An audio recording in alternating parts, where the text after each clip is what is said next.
Assalamualaikum. Hai, selamat datang ke channel Cikgu Liza. Aktiviti 2.2, muka surat 26 hingga 27, buku teks KSSM Kimia tingkatan 4. Tujuan aktiviti ialah menentukan takat lebur dan takat beku naftalina. Bahan yang digunakan ialah naftalina dan air.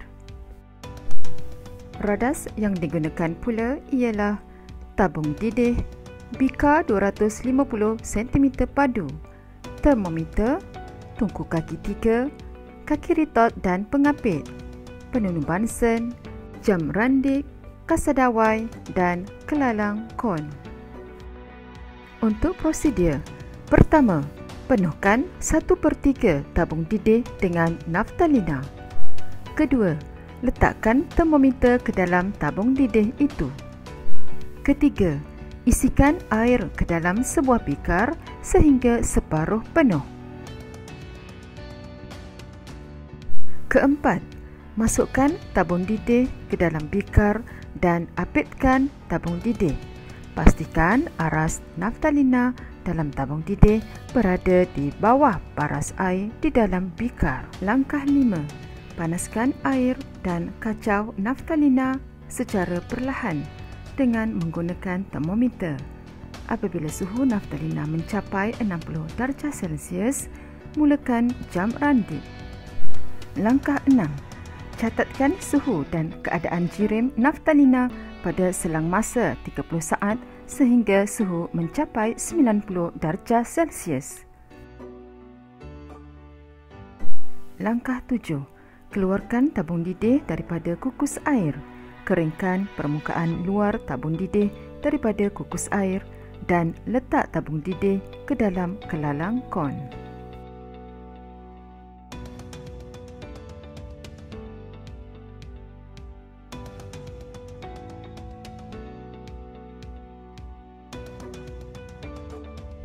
Langkah 8. Kacau naftalina secara berterusan.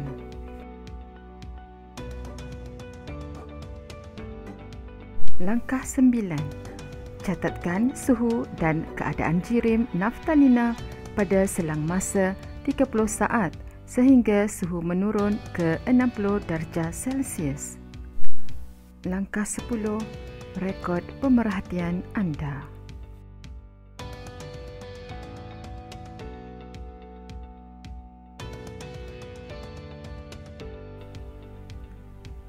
Graf suhu melawan masa semasa pemanasan naftalina adalah seperti berikut, di mana lengkungnya seperti menaiki anak tangga. Pada titik AB, naftalina wujud dalam keadaan pepejal. Pada titik B dan C pula, naftalina wujud sebagai pepejal dan cecair. Manakala pada kedudukan C ke D, naftalina berada dalam keadaan cecair. Semasa kedudukan B ke C, tiada peningkatan suhu dari B ke C kerana tenaga haba yang diserap digunakan untuk mengatasi daya tarikan antara zarah sehingga semua pepejal bertukar menjadi cecair. Takat lebur naftalina boleh ditentukan dengan melakar garis putus-putus dari bacaan suhu malar hingga menyentuh bacaan pada paksi Y. Graf suhu melawan masa semasa penyejukan naftalina pula adalah seperti berikut, di mana lengkung kelihatan seperti menuruni anak tangga. Keadaan jirim pada graf pada titik EF adalah dalam keadaan cecair. Pada kedudukan F ke G, keadaan jirim adalah cecair dan pepejal. Dan pada kedudukan G ke H, keadaan jirim adalah pepejal.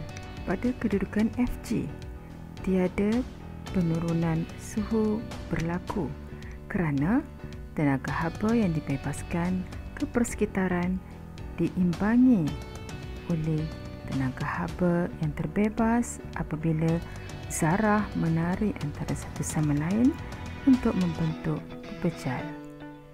Takat beku dapat ditentukan dengan melakar garis putus-putus dari bacaan suhu malar hingga menyentuh bacaan pada paksi Y.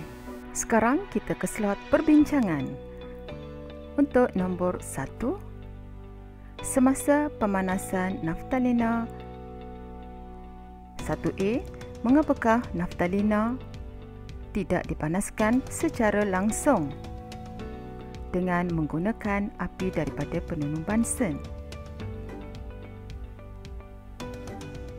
Dan soalan 1B, mengapakah kaedah kukus air digunakan? Okey, jawapannya, naftalina merupakan suatu bahan yang mudah terbakar. Itulah, naftalina tidak dipanaskan secara langsung dengan api penunung Bunsen. Dan mengapa kaedah kukus air digunakan?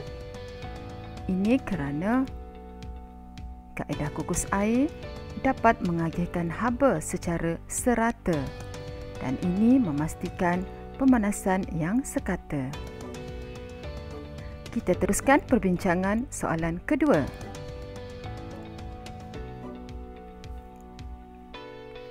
Semasa penyejukan naftalina. Soalan 2A, mengapakah tabung didih diletakkan ke dalam kelalang kon? Soalan 2B, mengapakah naftalina dikacau secara berterusan? Dan soalan 2C, ramalkan apa yang akan berlaku jika naftalina tidak dikacau secara berterusan. Kita lihat jawapannya.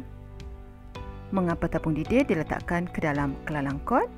Adalah untuk memastikan penyejukan yang sekata. 2B pula.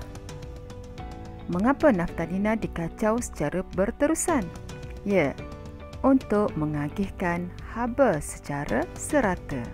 Dan jika diramalkan, apa yang berlaku jika naftalina tidak dikacau secara berterusan? Penyejukan lampau akan berlaku. Sekarang kita nak lihat perbincangan soalan ketiga. Okey, soalan ketiga. Terangkan mengapa suhu menjadi malar semasa peleburan dan pembekuan naftalina berlaku. Kita dapati pada lengkung pemanasan naftalina terdapat suhu yang malar. Begitu juga pada lengkung penyejukan naftalina terdapat suhu yang malar. Semasa peleburan, tenaga haba yang diserap digunakan oleh zarah untuk mengatasi daya tarikan antara zarah sehingga pepejal bertukar menjadi cecair. Semasa pembekuan pula, tenaga haba dibebaskan ke persekitaran diimbangi oleh tenaga haba yang terbebas apabila zarah menarik antara satu sama lain untuk membentuk pepejal. Boleh ya anak-anak pelajar? Sekian sahaja. Semoga bermanfaat. Jumpa lagi. Jangan lupa like, komen, subscribe dan share. Bye.